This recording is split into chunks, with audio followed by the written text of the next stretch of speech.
अस्सलाम वालेकुम नाज़रीन, मैं हूं एडवोकेट ज़ुबैर कुंदी। पाकिस्तान के अंदर सरकारी मुलाजिम,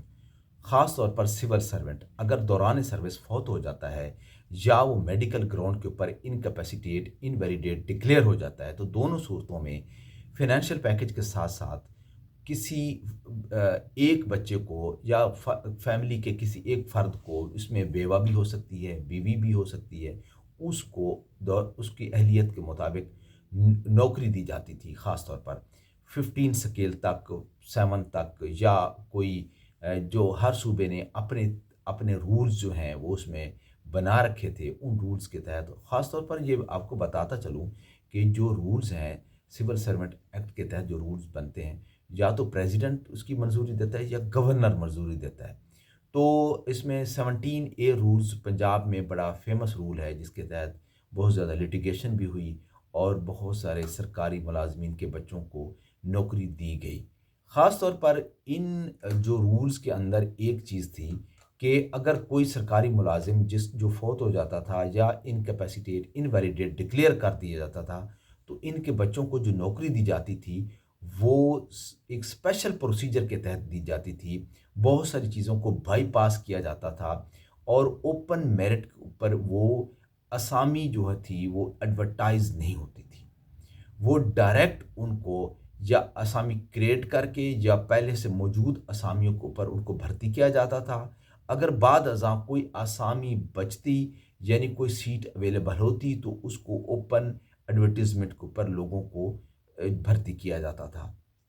सुप्रीम कोर्ट ऑफ पाकिस्तान में एक ऐसा केस आया जिसने सारा मंजर आमा भी बदल डाला। उस केस में जनरल पोस्ट ऑफिस इस्लामाबाद ने ये सुप्रीम कोर्ट ऑफ पाकिस्तान में अपील की जलाल नामी बंदे के ख़िलाफ़, जिसकी हक में पेशावर हाई कोर्ट ने ये फैसला दिया था कि इसको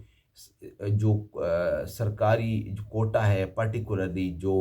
रूल्स के तहत जो उसके वालिद की वफ़ात की सूरत में जो कोटे के तहत उसको नौकरी दिया जाना मकसूद था, उसके तहत इसको नौकरी दी जाए। और सुप्रीम कोर्ट ऑफ पाकिस्तान ने इस केस के में बड़ा ज़बरदस्त फ़ैसला दिया।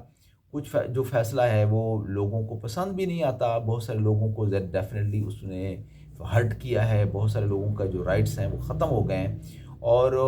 हुकूमत पंजाब ने तो हाल ही में रूल 17 ए को ख़त्म कर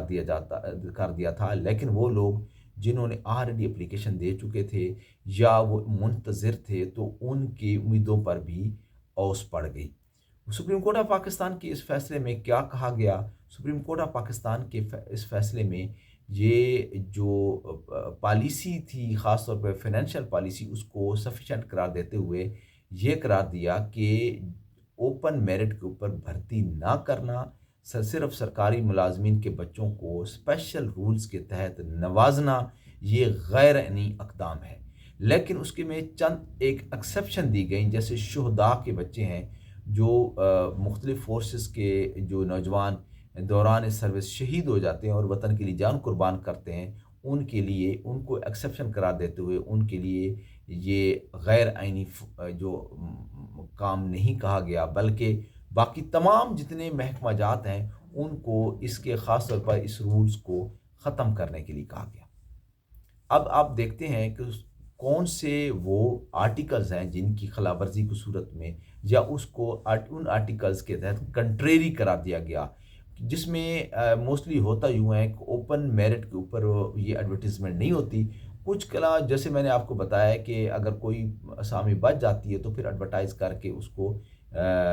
पुर किया जाता था। लेकिन सुप्रीम कोर्ट ऑफ पाकिस्तान ने कहा है कि इसमें आर्टिकल 3, आर्टिकल 52, आर्टिकल 4, आर्टिकल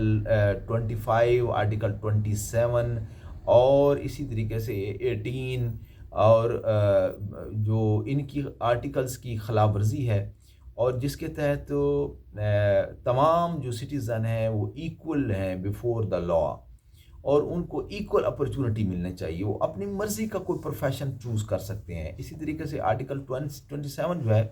वो डिस्क्रिमिनेशन के बारे में बात करता है कि कोई भी सिटीज़न है उसके साथ डिस्क्रिमिनेशन नहीं होगी, उसको इक्वल अपॉर्चुनिटी प्रोवाइड की जाएगी। तो इसी तरीके से जो जेंडर डिस्क्रिमिनेशन के ऊपर भी एक लॉ मौजूद है, اور آرٹیکل بھی موجود ہے جس کے تحت یہ کہا گیا کہ کسی کو جینڈر بیس کے اوپر بھی جو ڈسکریمنیشن کا سامنا نہیں کرنا پڑے گا۔ تو یہ تمام جو آرٹیکلز ہیں اور آئین پاکستان کا جو یہ منشا ہے وہ یہ ہے کہ تمام کے لوگوں کے ساتھ کسی کو اسپیشل ٹریٹمنٹ نہیں دینی چاہیے۔ تو سپریم کورٹ آف پاکستان نے اس پوائنٹ آف ویو سے جو رائٹ ہے، خاص طور پر جو رولز کے اندر یہ رائٹ کریٹ کیا گیا تھا، جیسے سپوز رول 17A میں یہ رائٹ تھا کہ نوکری کے ساتھ ساتھ جو ہے اگر کوئی بچہ جو PCS کا ایگزام کلیئر کر جاتا ہے یا کمپٹیشن کے ایگزام کلیئر کر جاتا ہے تو انٹرویو میں 10 ایڈیشنل مارکس اس کو دیے جائیں گے، اس بچے کو اکاموڈیٹ کیا جائے گا۔ تو اب یہ تمام جو ہے یہ غیر آئینی قرار دیا گیا ہے، لیکن اس میں چند ایک ایکسیپشن رکھی گئی ہیں اس صورت میں کہ جب کوئی ایک، تو سب سے پہلی بات یہ ہے کہ یہ کہا گیا کہ جو بندے پہلے بھرتی ہو چکے ہیں تو ان کے اوپر یہ قانون لاگو نہیں ہوگا، کیونکہ آپ کو بتاتا چلوں کہ سپریم کورٹ آف پاکستان کی جو ججمنٹ ہوتی ہے وہ ایک قانون بن جاتی ہے، اور وہ قانون جو ہے وہ ہر ایک ادارے کے اوپر، شخص کے اوپر یہ بائنڈنگ ہوتا ہے، خاص طور پر کورٹس کے اوپر بھی بائنڈنگ ہوتا ہے، اس کو کوئی وائلیٹ نہیں کر سکتا۔ اب ہائی کورٹس میں، ڈفرینٹ ہائی کورٹس میں لوگوں کی جو پٹیشنز پینڈنگ ہیں تو اس میں ہائی کورٹس بھی یہ ویو لے رہی ہیں کہ اگر سپریم کورٹ آف پاکستان نے منع کر دیا ہے تو ان کی جو پٹیشنز ہیں ان کو بھی ہم فردر اس میں ریلیف گرانٹ نہیں کر سکتے۔ تو اب دیکھتے ہیں کہ جو خاص طور پر جو شہداء کی فیملیز ہیں اور ان کے لیے یہ ایکسیپشن ہے، ان کو اس دائرے کے اندر نہیں رکھا گیا۔ باقی ویری کلیئر اور کرسٹل کلیئر جو قسم کی جو ڈائریکشن دی گئی سپریم کورٹ آف پاکستان کی طرف سے کہ یہ جو رولز ہیں یہ کنٹریری ٹو دا کانسٹیٹیوشن ہے۔ تو اس میں اس ججمنٹ نے بہت سارے ایسے نوجوان ہیں جو اس انتظار میں بیٹھے تھے کہ وہ ان کی والد کی جگہ کے اوپر ان کو ایڈجسٹ کیا جائے گا، ان کی امیدوں کے اوپر سپریم کورٹ آف پاکستان کی اس ججمنٹ کی وجہ سے اوس پڑ گئی ہے۔ لیٹس سی اب کیا جو محکمہ ہے، مختلف قسم کے محکمے، وہ تو آلریڈی تیار بیٹھے تھے کہ اس طرح کا کوئی قانون پاس ہو، لیکن شان گل صاحب نے پنجاب کے اندر ایک ججمنٹ دی تھی، اس ججمنٹ کی وجہ سے بھی بہت سارے لوگوں کو نوکری ملی تھی، لیکن بعد ازاں گورنمنٹ آف پنجاب نے تو ڈیفینیٹلی اپنا رول وہ ختم کر دیا، 17A کا جو رائٹ تھا، لیکن اس میں یہ قرار دیا تھا کہ جو اس میں جو اس کا اس ججمنٹ کا یا اس قانون کا جو ریٹروسپیکٹیو ایفیکٹ ہوگا وہ نہیں ہوگا، اس کا پراسپیکٹیو ایفیکٹ ہوگا۔ تو جو پہلے لوگ اپلائی کر چکے تھے ان کو نوکری دی جائے گی، یا جنہوں نے نوکری حاصل کر لی تھی ان کی بھی اسی طرح کنٹینیوٹی رہے گی۔ سپریم کورٹ آف پاکستان نے ان کے لیے تو کہہ دیا، لیکن جو نئے آنے والے ہیں ان کے لیے راستہ تقریباً بند کر دیا، مسدود کر دیا۔ امید ہے کہ یہ ویڈیو آپ کو اچھی لگی ہوگی، آگاہی کے سفر میں ہمارے سفر رہیے، ہم سفر رہیے۔ بہت شکریہ۔